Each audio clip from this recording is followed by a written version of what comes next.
கேளுங்கள் மக்களே, இந்த நிலம் விற்பனை என்று சொல்லிக் கொண்டிருக்கிறார்கள். விற்பனைக்கு இல்லை. ஏனெனில் இந்த நிலம் தகராறாக இருக்கிறது.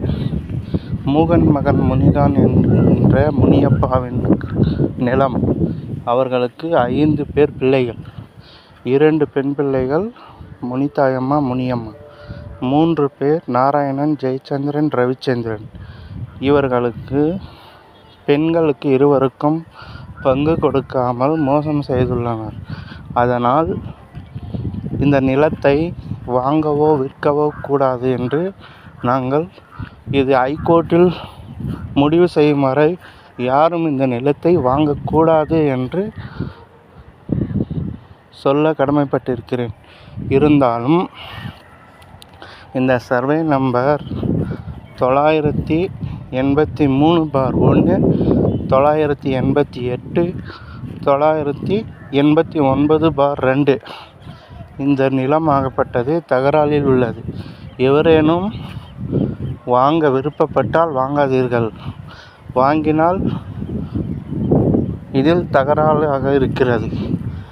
இது கோர்ட் முடிவு செய்யும் வரை யாரும் இந்த நிலத்தை அணுக வேண்டாம். இது மோசமாக உள்ளது. மோசடி செய்த நிலமாக இருக்கிறது. இது 5 பங்குள்ளது.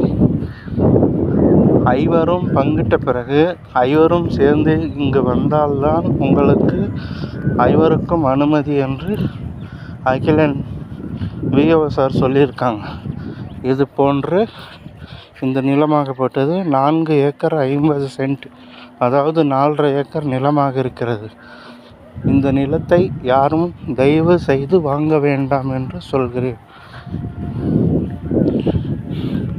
பாருங்க, இந்த தென்னை மரம் இருக்கிற லேண்ட் ஃபுல்லு. இது கிருஷ்ணகிரி மாவட்டம், சூளகிரி வட்டம், அயர்னப்பள்ளி ஊராட்சி, நடராளப்பள்ளி கிராமம். டாடா கம்பெனி அருகில், டாடா கம்பெனி பஸ் ஸ்டாப்பில் 1 கிலோமீட்டர் ஆகும். அதாவது நல்லராளப்பள்ளி பஸ் ஸ்டாப் அந்த இடத்தில் உள்ளது இந்த நிலம். இதை யாரும் வாங்க முன் வர வேண்டாம் என்று மீண்டும் மீண்டும் சொல்லிக்கொள்கிறேன்.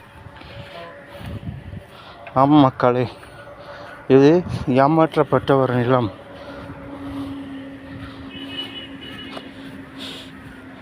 இந்த நிலத்தை அபகரித்துள்ளார்கள்.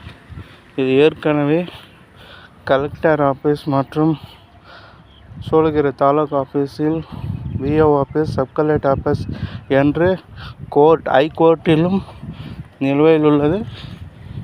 இது கோர்ட் முடிவு செய்யும் வரை இந்த நிலத்தை யாரும் வாங்க வேண்டாம் மக்களே, உங்களை கேட்டுக்கொள்கிறேன்.